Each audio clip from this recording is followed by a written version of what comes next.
गेल्या 2 दिवसांपासून मराठवाड्यात वादळी वाऱ्यासह झालेल्या अवकाळी पाऊस आणि गारपिटीनं अक्षरशः कहर माजवलाय. जालना, त्याचबरोबर लातूर, हिंगोली आणि धाराशिव जिल्ह्यात रब्बी पिकांचं अतोनात नुकसान झालंय.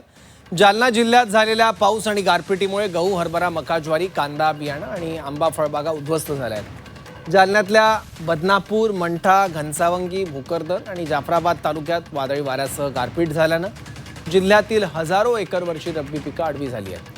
या नुकसानीमुळे शेतकऱ्यांच्या नशिबात पुन्हा निसर्गानं थट्टाच लिहून ठेवली आहे का, हा प्रश्न शेतकऱ्यांना पडलाय.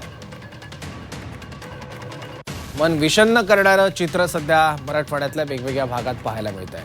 लातूर आणि हिंगोली जिल्ह्यात देखील अशी स्थिती आहे. लातूरमध्ये 2 दिवस झालेल्या गारपीट आणि वादळी वाऱ्यामुळे गहू, हरभरा, ज्वारी, कांदा आणि आंबा खराब झालाय.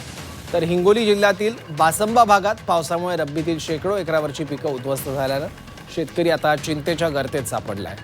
मराठवाड्यातील नुकसान इथेच थांबलं नाही तर धाराशिव जिल्ह्यात देखील अवकाळीचा असाच कहर पाहायला मिळाला. जिल्ह्यात अवकाळीने सलग 2 दिवस हजेरी लावत रब्बी पिकांची नासाडी केली. झालेलं नुकसान शेतकऱ्यांच्या आवाक्याबाहेरचं असल्यानं जिल्ह्यातील शेतकरी हवालदिल झालाय.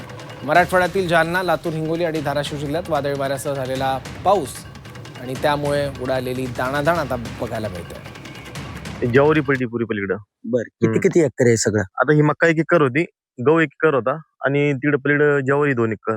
माझी शासनाला एवढीच विनंती आहे की जे काय मदत आहे शासकीय स्तरावर लवकरात लवकर कृषी मंत्र्यांनी पंचनाम्याचा आदेश देऊन शेतकऱ्याला ताबडतोब मदत कशी मिळेल ही अपेक्षा आहे. कांद्याची बिकट परिस्थिती, कांदाच नाही तर इतर ज्वारी गव्हाची सुद्धा तीच कंडिशन आहे. पूर्ण गहू बी काढा आलेले आहेत. ते पावसानं भिजले, ज्वाऱ्या सगळ्या लोळल्यात वाऱ्यानं गारानं. अतोनात नुकसान आहे शेतकऱ्याचं. तर आता काय करावं, पावसात सुधरू देणार तर काय करायचं? किती किती नुकसान आहे सगळं. हरभरा खाली भिजत आहे, तिकडं पावटा भिजत आहे सगळा. मशनी भेटत नाही टायमाला भरडायला. कसली परिस्थिती आहे. रातसारी पोरगत दिगार जाकीत आहे. दुख नाही त्याचं तरी जाकीत आहे, दुखत आहे तरी रात्रभर जाकी. इलाज नाही, काय करायचं शेतकऱ्यानं.